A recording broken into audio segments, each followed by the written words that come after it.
Olá, boa tarde. O NT Sul começa agora. Vamos aos destaques de hoje. Os bancários rejeitaram o acordo salarial e a greve vai continuar. Cães soltos pela cidade podem representar um perigo para todos nós. Em Cachoeira do Sul, uma mulher foi atacada e teve o braço dilacerado por um cão. Foi aqui neste ponto que tudo começou. A Moara vinha por essa rua com a cachorrinha do passeio dominical, quando de repente, lá naquela outra quadra, ela avistou um enorme cachorro. Ele veio em disparada em direção a ela e a cachorrinha e as atacou. E a partir daqui, foram somente momentos de pavor. E aconteceu em Porto Alegre mais uma reunião da CPI das próteses e medicamentos. Após a apresentação do estudo feito pelo Laboratório de Metalurgia da URGS, os integrantes da CPI concluíram que já existem provas materiais para o indiciamento dos médicos e das empresas envolvidas. E uma boa notícia para os cachoeirenses. O gerente da Corsan traz boas novas sobre o Chateau. Eu conversei com a diretoria da Corsan em Porto Alegre e o diretor financeiro da Corsan, que é cachoeirense. Segundo ele me disse, leva essa notícia para o pessoal da TV Cachoeira lá. Se tudo correr bem, dentro do prazo, antes do final do ano, a Corsan quer iniciar a obra do Chateau. Seja muito bem-vindo, o NT Sul está no ar.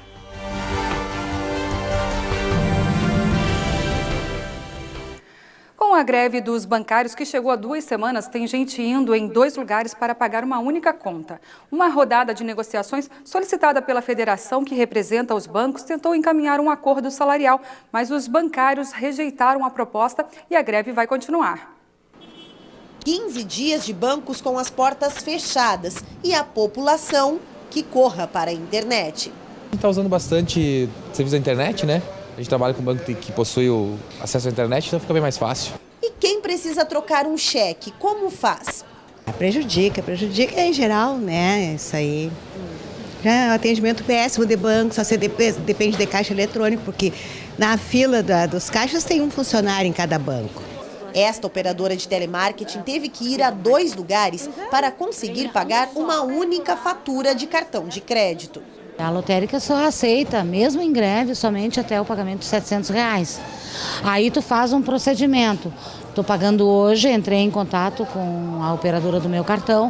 Estou pagando hoje, paguei R$700 agora e vou fazer um outro procedimento na boca do caixa. O correio entra em greve, o que é que tu faz? Tu tem que entrar em contato, solicitar, mandar um e-mail, um endereço eletrônico, que eles mandem a fatura, porque aí é greve dos ônibus, que tu não tem como te locomover. Funcionários do Banco de Desenvolvimento do Sul, o Badesul, paralisaram por um dia em apoio à luta salarial e pela revisão do plano de carreira. Enquanto isso, quem precisa sacar o FGTS... Estou tentando esperar, né? Arrumar uma forma que abra os bancos para a gente poder resolver isso aí, né? Agora eu vim aqui na lotérica para saber se eles têm uma previsão e não tem. A CPI das próteses e medicamentos da Assembleia Legislativa se reuniu nesta semana para ouvir o presidente do Conselho Regional de Medicina do Estado do Rio Grande do Sul. Também foi apresentado um exame feito pelo Laboratório de Metalurgia da URGS sobre o material usado em cirurgias de 2 pacientes vítimas da máfia das próteses. A CPI ouviu integrantes do Laboratório de Metalurgia da URGS. Eles apresentaram uma pesquisa científica sobre a qualidade das próteses brasileiras em relação às importadas. Segundo o estudo, o produto nacional cumpre todas as normas técnicas e não justificaria o apelo de médicos pelo produto importado.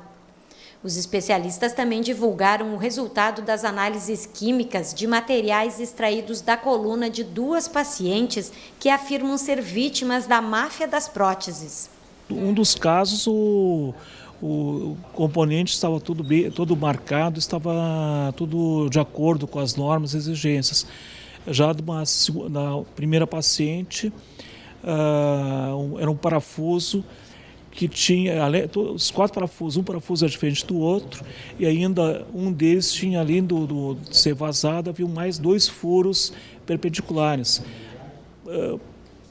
Quase que, além de diminuir a metade da seção da área, diminuindo muito a resistência dele pela concentração de tensões. Muitos dos implantes utilizados nas cirurgias não tinham numeração nem registro da Anvisa. Os dados apresentados pelo laboratório da URGS são dados que produto de um convênio em que a Anvisa sugeriu ao laboratório que fizesse coletas de materiais e os resultados foram entregues à Anvisa, e a Anvisa tomou uma série de medidas decorrentes disso, né? Como é o caso de recolher produtos, cancelamento de empresas e cancelamento de registro de produtos. Ao todo, a CPI já ouviu 12 pacientes vítimas de implantes mal sucedidos. Os deputados estimam que 3.000 gaúchos tenham sido vítimas da máfia. Entre 10 e 20 médicos podem estar envolvidos, além das empresas fabricantes dos materiais. As acusações vão desde a colocação de próteses desnecessárias até o superfaturamento de materiais. Os técnicos recomendam que a Anvisa implante um sistema de registro contínuo das cirurgias com implantes. Um monitoramento sistemático de todo o mercado, avaliando próteses tanto nacionais como importadas, mas de forma sistemática. Isso teria que ser colocado em marcha pela Anvisa e seguir para que se pudesse gerar dados para o Brasil inteiro, né, de como está se comportando o material que é colocado à disposição para os pacientes, né. Após a apresentação do estudo feito pelo Laboratório de Metalurgia da URGS, os integrantes da CPI concluíram que já existem provas materiais para o indiciamento dos médicos e das empresas envolvidas. Uma das vítimas, onde que colocaram 8 parafusos, onde foi para análise, e esses parafusos não tem nem numeração, né? Não tem numeração nem disco junto com a Anvisa. Então isso aí já é algo contra, né, os doutores, contra as empresas, né, e dizendo para eles que não adianta se esconder. A CPI também ouviu o presidente do Conselho Regional de Medicina do Rio Grande do Sul. A CPI quer saber do CREMERS como é que tantos médicos denunciados, inclusive a CPI Nacional da Câmara e do Senado, apontou o nome de diversos médicos com envolvimento na máfia das próteses, como é que o CREMERS vai agir? Por que até agora não há uma ação mais rigorosa e mais forte do CREMERS? Porque se percebeu que a máfia das próteses vem de longe e não parou. O presidente do CREMERS explicou os procedimentos de sindicância da entidade e como são feitas as resoluções do Conselho. Quando chega algum tipo de comunicação na forma de uma denúncia, nesta forma de que isso não está sendo obedecido, alguma norma de uma resolução do Conselho Federal de Medicina, do regional e do próprio Código de Ética Médica em si, gera uma sindicância onde vai ser estudado, examinado, inquirido quem denunciou e o denunciado, que a prática não está sendo executada dessa forma. A CPI das próteses tem nova sessão na quarta-feira, quando deve ser ouvido um dos médicos investigados. O relatório final deve ser apresentado em dezembro. E a seguir, falamos sobre o perigo que cães soltos pelas ruas representam para a vida das pessoas. No início deste mês, uma cachoeirense foi atacada e teve o braço dilacerado por um cão. Foi aqui neste ponto que tudo começou. A Moara vinha por essa rua com a cachorrinha do passeio dominical, quando de repente, lá naquela outra quadra, ela avistou um enorme cachorro. Ele veio em disparada em direção a ela e a cachorrinha e as atacou. E a partir daqui, foram somente momentos de pavor. E visitamos a propriedade de um produtor rural que perdeu toda a plantação em Cachoeira do Sul. Não sei mais o que fazer. Eu, sinceramente, não sei nem para onde começar. Eu tô fora do ar, eu tô fora da casinha como os outros, mas tentando amenizar a coisa.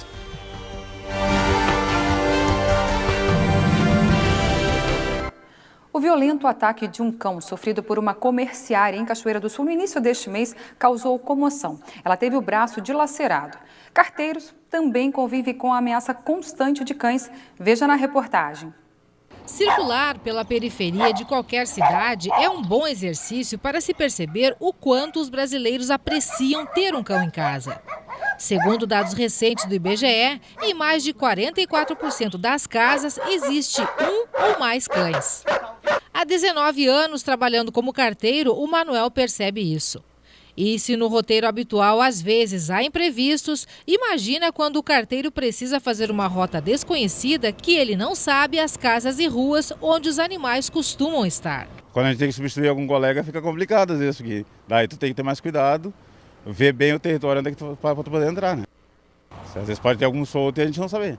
É difícil, eu acho que quase todos já passaram por algum sufoco. É verdade. Em histórias de carteiro, nunca falta um cachorro e quase todos têm uma história para contar. Aí eu cruzei, o cachorro viu que eu passei, eu já estava 3 casas na frente quando ele veio e agarrou atrás da minha perna. Era um cachorro grande, só agarrou, a sorte que ele agarrou e largou. Aí deixou uma marca do dente assim, não foi muito grave, né? Mas graças a Deus, não precisou ponto, não precisou nada, mas aconteceu isso aí. E depois naquela velha história do cachorro que pula na caixinha, né? Então eu coloquei o braço e a cachorrinha pulou no braço e arranhou, a sorte que ela arranhou. E outra vez no calcanhar, parecido, que é também a mesma história. Portão aberto, o cachorro saiu e quando eu vi agarrou atrás assim. É bem complicado, sim, né? Porque essas 2 vezes foi quando eu fui colocar a carta na caixinha, só que a caixinha não fica pro lado de fora, né? É pro lado de dentro, assim, o cachorro pulou e pegou a minha mão. Dá medo, André? Ah, dá. Porque tem cães soltos, às vezes, na rua, grandes, né? Tu tem que... Eu procuro ficar parada para eles não virem atacar, né? Que acho que é a melhor defesa que tu tem, é não te mover e sair correndo. Foi assim que eu aprendi com vários colegas aqui. Há 16 anos na profissão, o Antônio ainda não tinha uma história, até o dia dessa gravação. Entrego de moto, né? Quando eu parei para estacionar, eu já sabia que ali tem 2 cachorros, a gente já entra já precavido. Só que quando eu cheguei ali, estava a cerca levantada e um deles estava na rua. Aí um deles eu ainda consegui fazer com que entrasse para dentro, só que o outro eu não vi, simplesmente eu não vi. Aí quando eu fui subir na moto novamente para arrancar, para sair, aí foi que ele me achou minha canela. A gente sabe da rotina do carteiro, a gente sabe que a gente corre risco mesmo na rua. Só que a gente sabe muito bem que também que pode ser evitado se os donos dos cães tiverem uma precaução maior com isso. Os muitos cães que estão nas ruas são problema não só para os carteiros e todos precisam de cuidado redobrado. Mas do portão para dentro do pátio, o risco que eles correm poderia ser evitado, até porque existe norma que determina que, para a entrega de correspondência, deve ser da calçada. E por isso, as caixas receptoras são tão importantes. Ele facilita a entrega para o cliente, mas corre o risco de ser mordido pelo cachorro ou acontecer algum outro tipo de acidente dentro do próprio pátio do cliente, né? Então a gente vai ter um cuidado daqui para frente de que a gente vai cobrar mais essa colocação das caixas receptoras para que a correspondência seja feita entregue, que o carteiro não precise sair da calçada, né? Ele é manso para todo mundo, mesmo para o carteiro. Nem sempre é assim. Diariamente surge em todo o país novos casos de pessoas de diferentes idades atacadas por cães.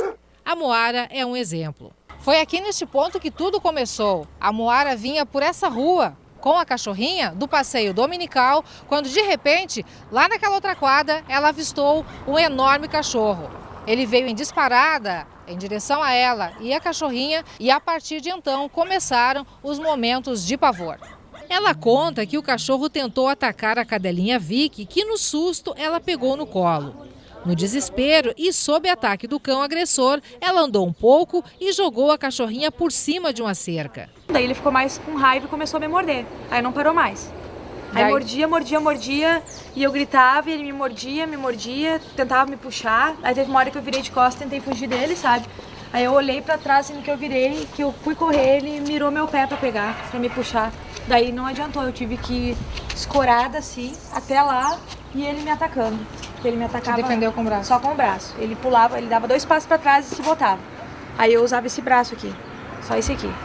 Enquanto refaz conosco o trajeto da agressão, ela conta e revive tudo de novo. Na hora que ele se botou em mim, eu não acreditei, né? Porque eu não tava com medo dele, não demonstrei medo dele em nenhum momento. Aí quando ele se atracou, assim, que ele tentou se botar na minha cadela, que eu toquei ela pra dentro do pátio da vizinha, Ele começou a me morder, eu senti só a primeira mordida, assim, parecia uma queimação, sabe? Depois eu já comecei a não sentir mais o meu braço. Só pedia socorro e pedia para ele largar. Só isso que eu me lembro, assim. Além das inúmeras lesões por todo o corpo, ela teve parte do braço direito dilacerado e ainda não sabe a extensão das lesões. Do cachorro, ela também não sabe onde está e nem quem é o dono. Tô frustrada. Hoje eu tava conversando ainda com umas colegas de serviço pelo WhatsApp. Tô com dor, tô chateada, né? Tipo, não aparece o dono do cachorro, não aparece o cachorro, daí eu não posso trabalhar, tem que estar esperando. Isso frustra. E além da frustração, impotência e dor, a Moara aprende a conviver com o trauma. Ela e a cachorrinha Vicky. Não posso ver um cachorro grande. E a tua cadelinha tá muito assustada? Muito, muito. Ela passa deitada o dia inteirinho no sofá. Pra comer, tu tem que levar o pratinho de comida dela e botar perto dela, assim. Ela tá super assustada. Às vezes ela não quer chegar perto de mim, eu não sei se é porque eu toquei ela, né, pra dentro do outro pátio, se ela ficou com algum medo, algum trauma. Mas tá bem assustada, é eu e ela assustada. É traumatizante de verdade, gente. E amanhã, aqui no NT Sul, nós retomamos esse assunto. Teremos uma entrevista especial com um técnico em adestramento que vai falar sobre cães violentos e trazer dicas de como evitar agressões ou de como agir em situações extremas, como foi o caso da Moara. Bom, mudando de assunto, é hora de estimular a nossa criatividade. É hora do nosso quadro de educação. É com Denise Belladonna.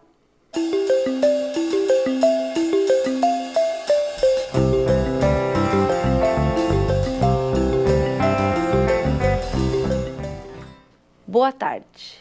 O mês de outubro é da criança e criança gosta de fazer arte. Eu estou falando de uma arte que alcança várias possibilidades educativas. Pode e deve ser realizada na sala de aula.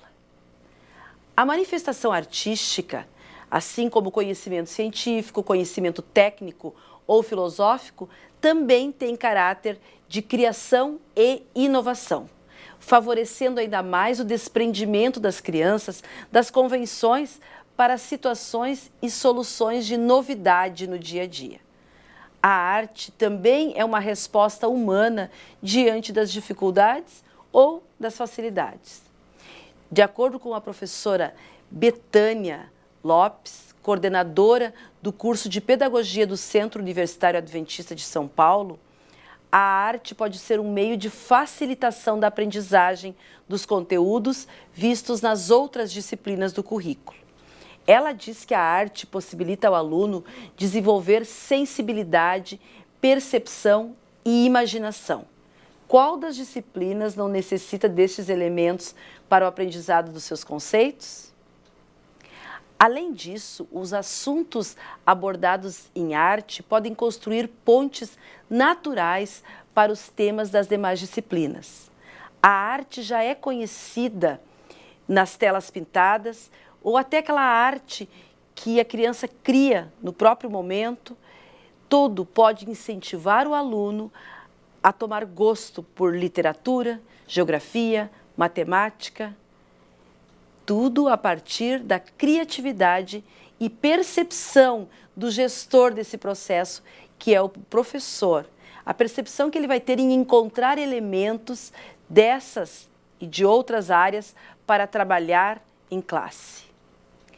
Se o professor, levando em conta a ludicidade da mente infantil, se preparar para usar a arte como caminho, poderá fazer com que a criança comece a entender a arte como um fato histórico contextualizado nas diversas culturas e a fazer identificar, inclusive, padrões artísticos e estéticos.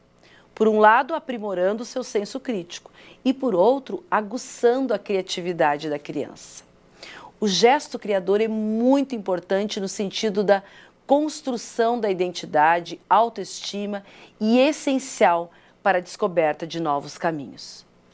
No próximo comentário, trarei a vocês a proposta de uma professora com os seus alunos do pré-escolar, usando o caminho da arte para desafiá-los a pensar e encontrar soluções, assim como fazemos a cada instante da nossa vida. Não perca! Até lá!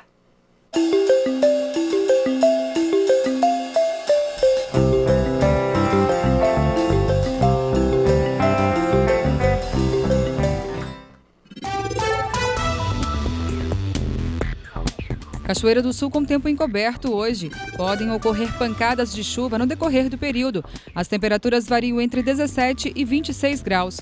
Para quinta-feira, a meteorologia indica tempo encoberto com aberturas de sol, mínima de 15 e máxima de 25 graus. Já para sexta-feira, a previsão é de tempo bom e predomínio de sol. As temperaturas variam entre 14 e 26 graus. Confira no mapa como fica o tempo hoje em todo o estado gaúcho. Tempo estável na região oeste e sul. Há risco para novos temporais na região serrana e norte. As temperaturas não sobem muito. Em Porto Alegre, a máxima prevista é de 29 graus. Em Uruguaiana, na fronteira oeste, 28. Em Passo Fundo, no norte do estado, 26 graus. Em Santa Maria, na região central, 24. Para o litoral norte, Tramandaí e Torres, 21 graus. Em Pelotas e Rio Grande, no sul do estado, 20 graus.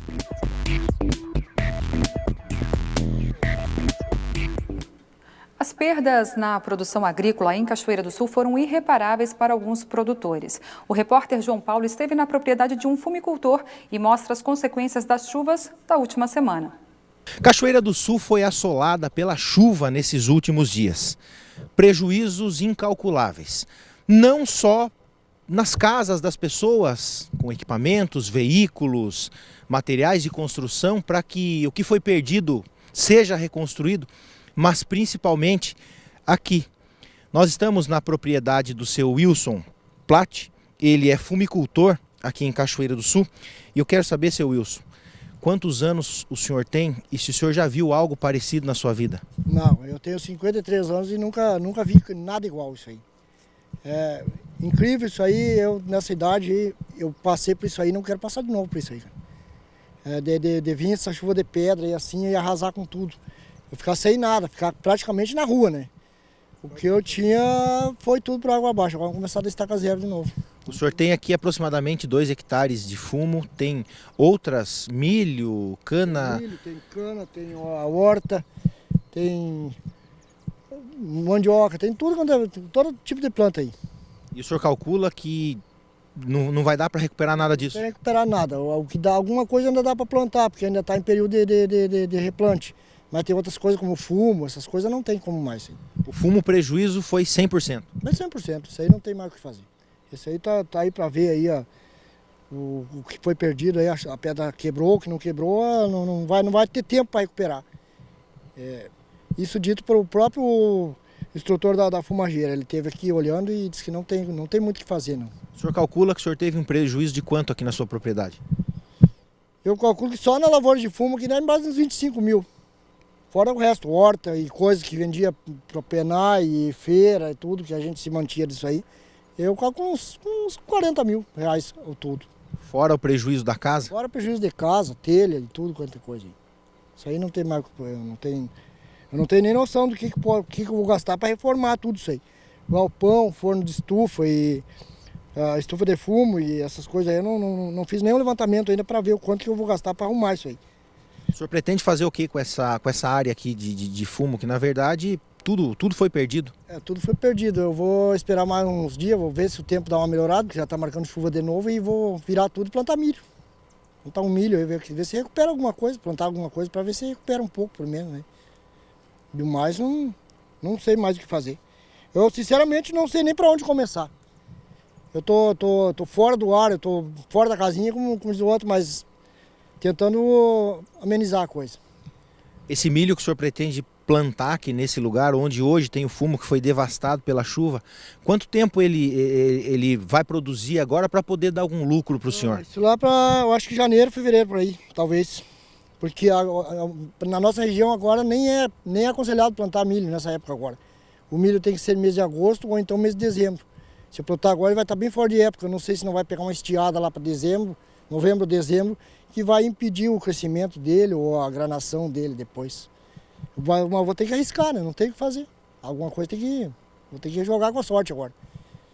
Então não tem muito o que esperar. Vou conversar nesse momento com o engenheiro agrônomo, chefe do escritório aqui da Emater de Cachoeira do Sul, Luciano Manzuin.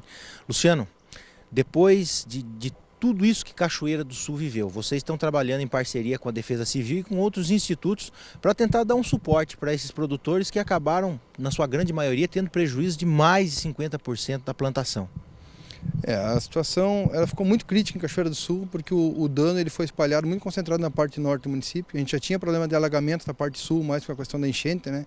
E foi muito forte nessa parte norte, pegando inclusive, além das instalações, das casas e galpões, também a parte de lavouras.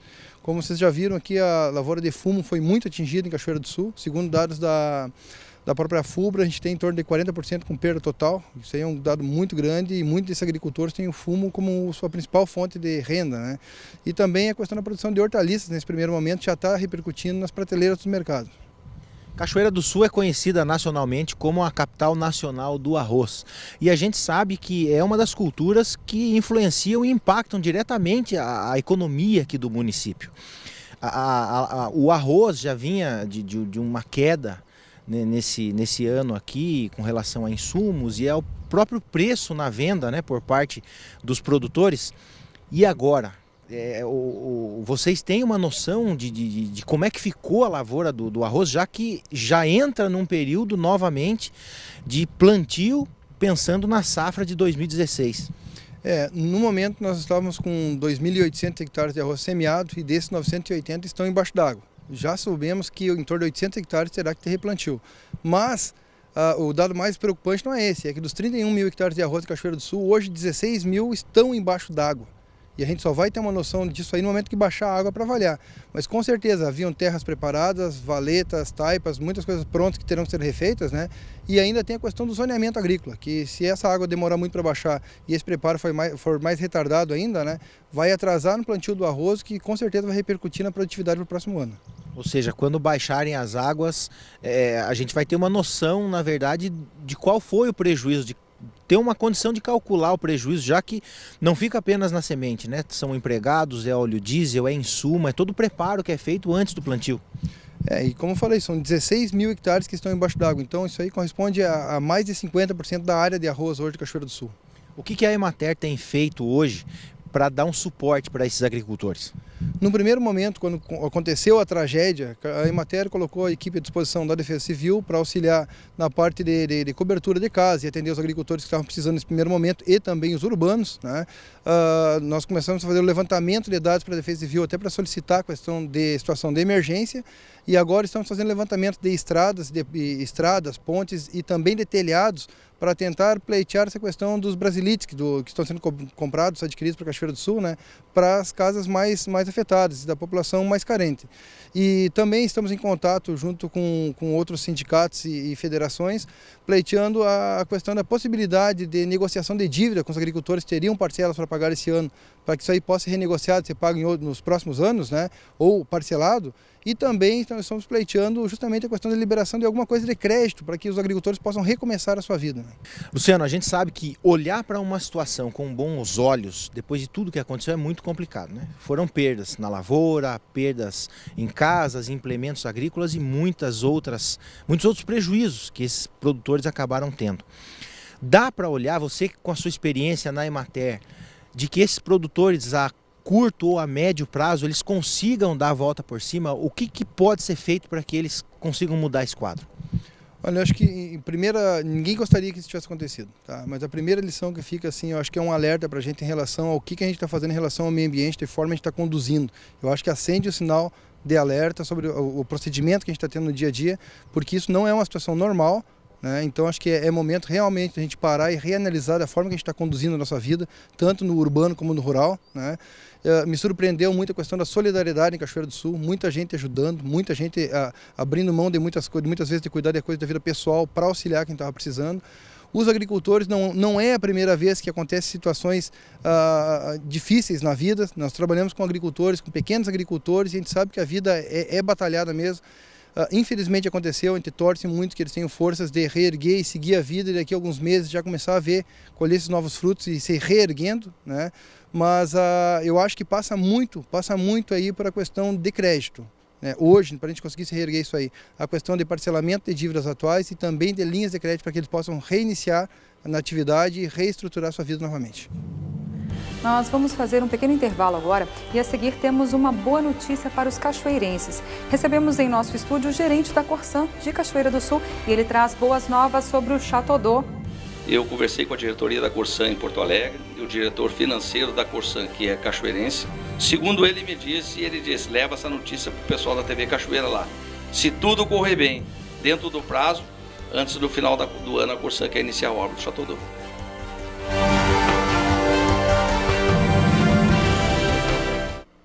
Com a possibilidade de retorno das chuvas e temporais no estado, o Centro de Comando e Controle da Capital e o Departamento de Esgotos Pluviais estão se preparando para ter uma ação mais ágil e eficiente. Uma das ações será a instalação de geradores elétricos em pontos da capital gaúcha, onde ocorrem alagamentos que prejudicam o bombeamento das águas. As imagens das câmeras do Centro Integrado de Comando da capital mostram um fluxo contínuo de veículos, bem diferente da semana passada, quando pontos de alagamento transformaram a cidade num território do caos. Nós iniciamos na manhã do dia seguinte do temporal com 9 casas de bombas desligadas que não estavam funcionando.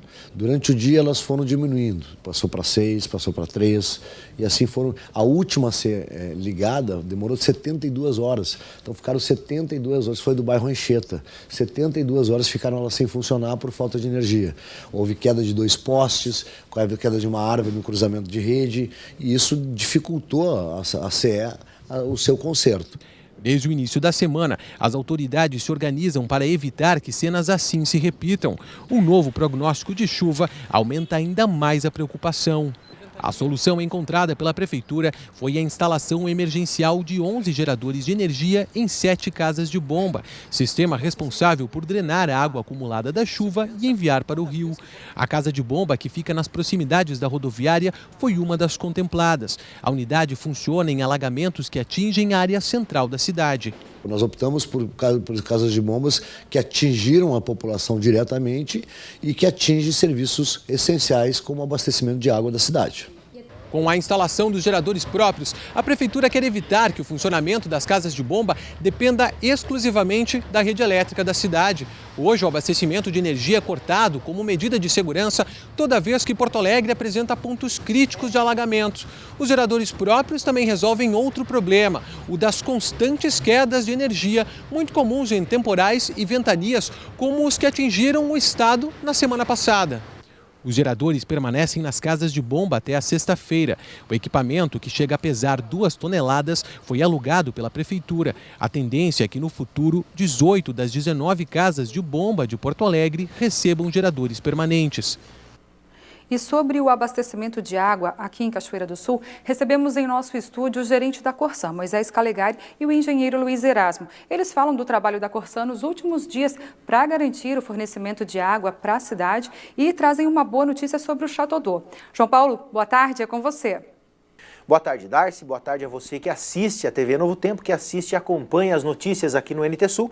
Eu recebo em nossos estúdios Moisés Calegari, ele que é diretor da unidade da Corsan aqui de Cachoeira do Sul. Boa tarde, Calegari. Seja bem-vindo ao NT Sul.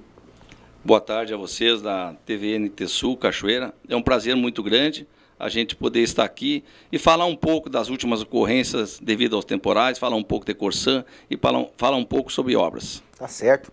Recebemos também aqui no NT Sul a presença do engenheiro Luiz Erasmo. Engenheiro, seja bem-vindo ao NT Sul. Obrigado por atender o nosso convite. Obrigado, estamos aqui sempre para esclarecer o que for possível para nós e fazer um bom trabalho entre ambos. Tá certo. Calegari, nós sabemos que Cachoeira do Sul foi assolada pelas chuvas nos últimos dias e isso trouxe consequências para muitos até irreparáveis, né? A gente sabe que o prejuízo foi nas casas, a falta de energia, e aí nós tivemos produtores sendo aí devastados pela ação do granizo. E sabemos que houve um trabalho muito intenso da Corsan para que o fornecimento de água não fosse prejudicado, inclusive com a ação aí dos geradores. Conta pra gente como é que foi o trabalho de vocês nesses últimos dias. João Paulo, foi um corre-corre que tu nem imagina. Na quarta-feira, por volta das 22 horas, uma descarga elétrica caiu sobre um cabo de alta tensão da S-Sul nos fundos da estação de tratamento de água da Corsan. Energia que precisa para tocar o sistema. A partir das 22 horas, a gente já teve que, da quarta-feira, a gente já teve que acionar o gerador. Aí, na madrugada de quinta-feira, todo mundo se lembra, aquele temporal de granizo e tempestade, abateu a energia lá no primeiro recalque, onde a Corsan tem a captação, que traz a água tratada para a estação de tratamento de água, para fazer o tratamento, para tocar para a cidade. A partir das 5 horas da manhã, a gente já estava sem energia no primeiro recalque. Como a gente já tinha uma reserva técnica de água e a gente já estava trabalhando das 22 horas de quarta-feira, a gente conseguiu abastecer a cidade até por volta das 10 horas da manhã. Às 10 horas da manhã, eu e o engenheiro Erasmo se reunimos e resolvemos ficar com 60% da nossa capacidade, em função que a gente viu que o estrago foi muito grande do temporal e que a energia ia custar a retornar. Então, a gente ficou com 60% para poder os bombeiros abastecer presídio, hospital e as casas de saúde. Quando chegou ali por volta das 10, 11 horas da manhã, a cidade já não tinha mais água tratada. A energia no primeiro recalque só foi voltar na quinta-feira por volta das 22 horas. Depois de várias demandas, várias insistências, nós com o Leandro da SSU, com o Cisto, com o Giovanni, com a Corsan em Porto Alegre, pressionando a SSU, por volta de quinta-feira, às 22 horas, a energia retornou. E aí a gente começou todo aquele processo que quem trabalha em saneamento sabe. Por volta da meia-noite começou as caixas a recuperar, o sistema começou a pegar água, a gente chamou nossas equipes por volta de 1 hora da manhã para fazer os expurgos nos hidrantes, que tem que tirar todo o ar da tubulação da rede, para não começar a estourar a rede em tudo de canto.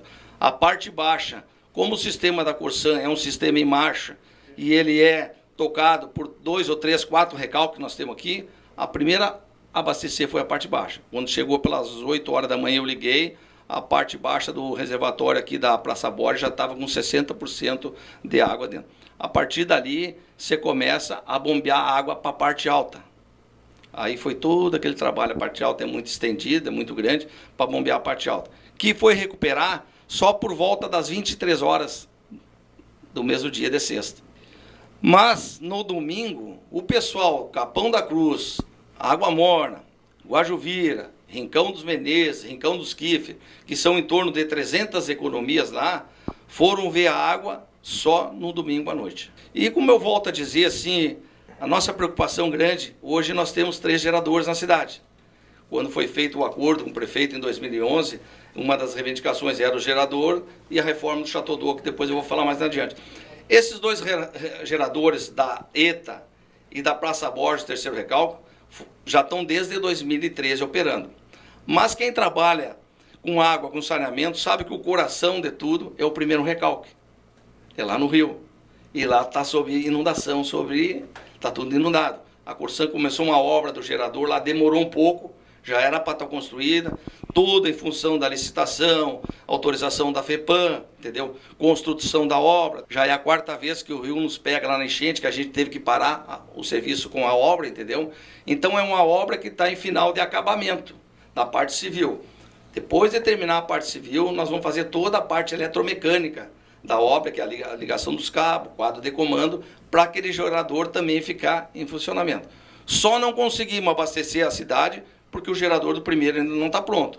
Mas o gerador aqui da ETA trabalhou de quarta até ontem à noite, todo isso aí, uma despesa de 6.900 litros de óleo, num valor de quase 20 mil reais. A gente entende as reivindicações da população, da comunidade, pede um pouquinho de paciência, a gente tem que ter, porque foi um temporal que afetou quase todo mundo. Eu sei que ainda tem hoje, a SSU está com mais de 100 casos ainda de pessoas que estão sem energia, e eu conversei com o diretor da SSU e fiz um comunicado à gerência da Corsan em Porto Alegre, para que a SSU também priorize as suas demandas.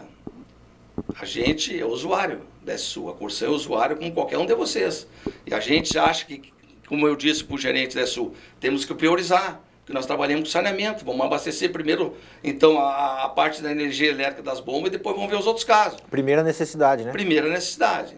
Estão previstos para os próximos dias mais chuva. A Corsan está preparada, já trabalha de forma preventiva contra esses tipos de intempéries que podem acontecer? Sem dúvida, eu estava olhando ontem a previsão do tempo, né? E parece que a gente vai ter ainda na frente, ainda quinta ou quarta-feira, algumas ocorrências ainda. Evidentemente que a gente trabalha, porque a gente está hoje com o pessoal eletrotécnico fazendo a revisão preventiva e corretiva nesses geradores, visto que existe uma logística de combustível desses geradores, a gente não pode fazer armazenamento, cada gerador desse tem um tanque de 3 mil litros, né? Sendo que o óleo hoje é o biodiesel, e esse biodiesel ele tem uma faixa de utilização não mais que um mês, então nós estamos prevendo essa logística também de abastecimento, né? E talvez a gente não recorra, tomara que não recorra a ele, mas se for possível, eles estão aptos a garantir a energia elétrica, se por acaso faltar. Como é que está a questão das obras, no caso do primeiro recalque? Isso aí já vem sendo trabalhado há algum tempo. E existe um período, um prazo para se finalizar isso aí, para que ele possa realmente atuar em 100%? O primeiro recalque ele funciona já direto, né, com o fornecimento elétrico. O não fornecimento elétrico, nós estamos hoje com a obra lá da casa de abrigo do primeiro gerador, que é uma obra elevada, devido à ocorrência de enchentes, né? Ela começou agora em janeiro, se eu não me engano, e o término dela seria dezembro. Acredito que não sei se vai dar terminar em dezembro, visto que, a partir de junho, nós já tivemos 4 paralisações devido a enchentes, que o pessoal não tem acesso à obra, né? Essa já é a 4ª vez. Então, desse período aqui, somando os 4 períodos, nós tivemos quase 50 dias de paralisação, de desmobilização da empresa relativa à obra. Operacionalmente, o que isso aí influencia no fornecimento de água? Com a construção do gerador e ele estando apto para operar, isso praticamente a gente zera. Com exceção, evidentemente, que a gente tem um período de operação. Ele não pode operar, teoricamente, ele tem 3 mil litros. A capacidade do gerador é 40 litros por hora. Então, a gente tem que ir operando, a gente vai ter que abastecer também, né? Também nós temos que ver também a logística também de chegar lá, visto que hoje está inacessível, hoje o acesso lá, está tudo embaixo d'água. Vamos falar de notícia boa, Calegari. Eu sei que os seus olhos brilharam quando eu perguntei do Chateau d'Eau, e a gente sabe que a população de Cachoeira do Sul, ela vislumbra o Chateau d'Eau todo reformado, todo bonito, e você nos deu uma notícia muito boa. Eu queria que você desse em primeira mão aí para quem assiste o NT Sul. Como é que está essa questão do Chateau d'Eau? Eu conversei com a diretoria da Corsan em Porto Alegre e o diretor financeiro da Corsan, que é cachoeirense, e ele faz votos de que o Chateau d'Eau saia o quanto antes. Ele me disse que dia 18, agora quarta-feira passada, a Defender fez as últimas avaliações que tinham sido sugeridas ao projeto, entregou o projeto já com todas as demandas feitas e atualizadas que foram sugeridas na última reunião, e que a Corsan, juntamente com a área técnica e a área jurídica, já está fazendo o processo para encaminhamento da empresa. Segundo ele me disse, leva essa notícia para o pessoal da TV Cachoeira lá. Se tudo correr bem, dentro do prazo, antes do final do ano, a Corsan quer iniciar a obra do Chateau d'Eau. O Chateau d'Eau é uma obra ali de patrimônio histórico, não é manutenção. Aquilo ali, quem conhece restauro sabe, tem que ser uma firma especializada, contratada.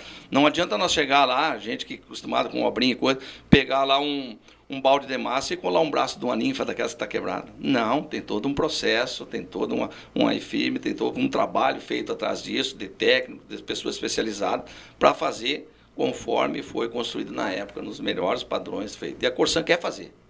É compromisso da Corsan assumido com o município, é compromisso assinado no contrato de assinatura, e a Corsan vai fazer. É determinação nossa. Custou mais em função disso, de todo esse trabalho, de todo esse processo, que quando se previa o contrato, se previa uma manutenção. E foram ver, não é manutenção, que tem que ser feito um restauro. Mas depois de o Chateau d'Eau recuperado e todo reformado e bonito, tem a questão da preservação. Claro que a gente pede para a população o carinho e a atenção de manutenção dessas obras históricas, que para nós isso aí tem um valor. Eu que sou cachoeirense, nasci aqui e conheço bem a cidade, trabalho já há 33 anos na área de saneamento, e tenho certeza que o prefeito, a gente que tem um bom entendimento com o prefeito, se dá bem, ele é o poder concedente e a gente é o prestador de serviço, tenho certeza que o prefeito vai fazer de tudo para conservar depois que a Corsan fizer a entrega da obra. Calegari, eu queria te agradecer por disponibilizar um tempinho para vir aqui conversar com a gente, e o NT Sul está sempre à disposição, sempre que tiver alguma notícia boa, como você deu hoje, ou alguma prestação de serviço por parte da Corsã, a gente está aqui de portas abertas para vocês. Temos à disposição de vocês para qualquer evento, qualquer coisa que a gente possa aqui vir e dizer para a população de Cachoeira. As coisas funcionam quando a gente tem esse espaço de poder esclarecer. Eu, quando assumi a Corsã aqui, a primeira visita que eu fui foi o gerente da SSU. E disse para eles, nós trabalhamos com água e energia, um precisa do outro. Então a gente tem que ter aquele bom entendimento. E é isso que eu peço e venho pedindo, tanto a SSU, as outras empresas, a prefeitura, que a gente trabalhe por Cachoeira. Parceria. Parceria. Tá certo.